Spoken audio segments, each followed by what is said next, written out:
लग तो रहा है मुझे, अगर बुद्धि खुलेगी, कितनी सीटें मिलेंगी? अगर बुद्धि खुलेगी और ये लगेगा कि उस महागठबंधन में एक स्थापित दलित लीडरशिप नहीं है तो चंद्रशेखर को बुलाएंगे, और लगता है कि उनको उतने से काम चल जाएगा तो नहीं बुलाएंगे। एनडीए और इंडिया ने किसी भी दलित पार्टी को बुलाया ही नहीं है महागठबंधन में।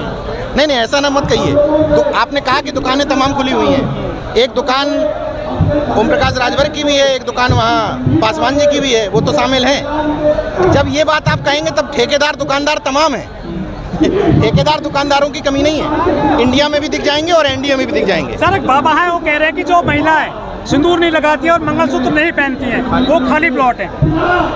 ये तो जो हिंदुत्व के ठेकेदार हैं उनको सोचना चाहिए कि ये बाबा जो हिंदू राष्ट्र की बात करता है हिंदू महिलाओं का अपमान कर रहा है।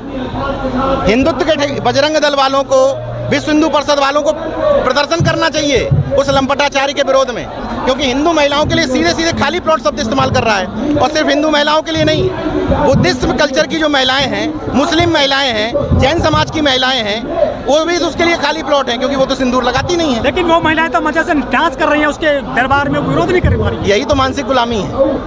सावित्रीबाई फूले ने या बाबा साहब ने इन जैसी महिलाओं को शिक्षा देने के लिए शायद संघर्ष नहीं किया होगा। आप जो बात कह रहे हैं, समाज अगर इतना जागरूक होता, इतना समझदार होता तो ना इस तरीके से मजमा लगाने की ज़रूरत पड़ती, ना सुरक्षा की मांग करने की ज़रूरत पड़ती। समाज अंधभक्त है, गुलाम है, धर्म की चाशनी में डूबा हुआ है, इसलिए तमाम सारे लोगों को काम करना पड़ रहा है, जोखिम उठाने पड़ रहे हैं। मैं जो यहाँ पे बाइट दे रहा हूँ, पत्रकार का ये काम नहीं है कायदे से, लेकिन करना क्यों पड़ रहा है? क्योंकि इधर ऑल इन वन वाला मामला है। आप ही सामाजिक कार्यकर्ता हैं, आप ही लोगों को समझाएंगे भी, आप लोगों को लेटर भी लिखवाएंगे, आप लोगों के लिए जागरूक भी करेंगे, मीडिया लिटरेसी भी बढ़ाएंगे, पत्रकारिता भी करेंगे। सब कुछ का ठेका आपके पास है, क्योंकि लोगों की कमी है। जो काम आप कर रहे हैं आप पे भी हमला हो सकता है सर। क्यों नहीं हो सकता है? आप सुरक्षा मांगेंगे फिर? बिल्कुल मांगेंगे, इस लोकतंत्र में बिल्कुल अधिकार है मांगने का। भाई देखिए, नरेंद्र मोदी मेरे प्रधानमंत्री हैं, मैं यूपी से आता हूं तो योगी आदित्यनाथ मेरे मुख्यमंत्री हैं। मैं किसको वोट दे रहा हूं, ये दे रहा हूं, इससे डिसाइड नहीं होता है। क्या इससे डिसाइड होगा कि जब फॉर्म भरवाया जाता है किसी सरकारी योजना का तो पूछा जाता है कि तुमने बीजेपी को वोट दिया या नहीं दिया? वो जब मुख्यमंत्री होता है, जो प्रधानमंत्री होता है, राज्य का और प्रदेश का होता है, तो इन्हीं की जिम्मेदारी है हमें सुरक्षा देने की। हम आपसे सवाल करते हैं, आपकी गलत नीतियों की आलोचना करते हैं, ये नागरिक के तौर पे हमारे कर्तव्य हैं। ये देश मनु के विधान से नहीं चल रहा है, बाबा साहब के संविधान से चल रहा है, और वो संविधान कहता है कि हम अगर कोई दिक्कत आएगी तो आपको सुरक्षा देनी पड़ेगी। सर, आखिरी सवाल है, मणिपुर में जो है चीन हरण हुआ है, क्या कहना सर उस पर? मणिपुर का तो वीडियो इतना खतरनाक है कि उस पर कुछ नहीं कहा जा सकता। इतनी विभत्स घटना है, और हैरत की बात देखिए, 4 मई की घटना है, जुलाई में आकर के वीडियो वायरल होता है, तब प्रधानमंत्री मुंह खोलते हैं।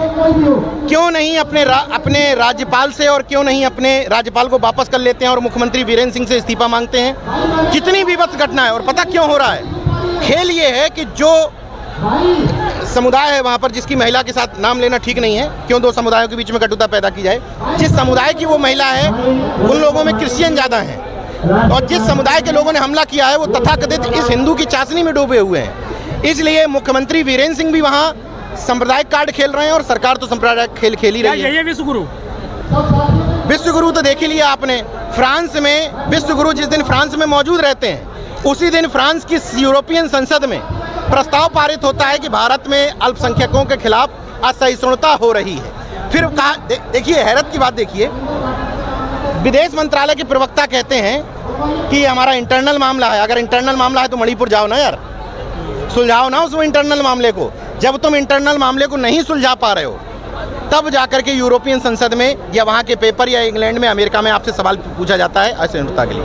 को बाप मानते हैं, ठीक है ना, गाय को ये मानते हैं। जो लोग गाय को देवी मानते हैं, गाय को माता मानते हैं, उन्हीं के समाज के लोग बलात्कार करते हैं। ये बात छोड़ दीजिए, हम नदी को नदी मानते हैं लेकिन नदी को गंदा नहीं करते। जो लोग नदी को देवी मानते हैं, पूजते हैं, उसको गंदा करते हैं। यही स्थिति अभी जो आपने सवाल किया कि जो लोग देवी मान रहे हैं वो उठा के पटक रहे हैं, फेंक रहे हैं, उन महिलाओं के प्रति मेरी कोई सहानुभूति नहीं है, मुझे उनसे कोई सिंपैथी नहीं है। मगर वो वहाँ पूरे भारत की महिलाओं को बोल तो दिया है कि जिनके मांग में सिंदूर नहीं हो तो मतलब खाली प्लेट के समान है। बहुत अच्छा किया, इन हिंदुत्ववादियों की आंखें खुलनी चाहिए। मुझे लगता है बजरंग दल को और ये तमाम जो तथाकथित हिंदूवादी संगठन हैं, इनको जाके प्रदर्शन करना चाहिए लंपटाचारी के विरोध में, क्योंकि वो तो हिंदू महिलाओं का सीधे सीधे अपमान कर रहा है। उसने मुस्लिम महिलाओं का अपमान नहीं किया है, क्योंकि मुस्लिम महिलाएं सिंदूर नहीं लगाती। उसने क्रिश्चियन महिलाओं का अपमान नहीं किया, उसने टारगेट करके हिंदू महिलाओं का अपमान किया है। तो ये हम ठेका नहीं लिए, हम लोग तो बहुजन समाज के लोग हैं जो हिंदुत्व का ठेका लिए हैं। उनको कष्ट होना चाहिए कि लंपटाचार बोल क्या रहा। तो साथियों, काफ़ी सार्थक विचारों के साथ में हमारे साथ नीरज भाई पटेल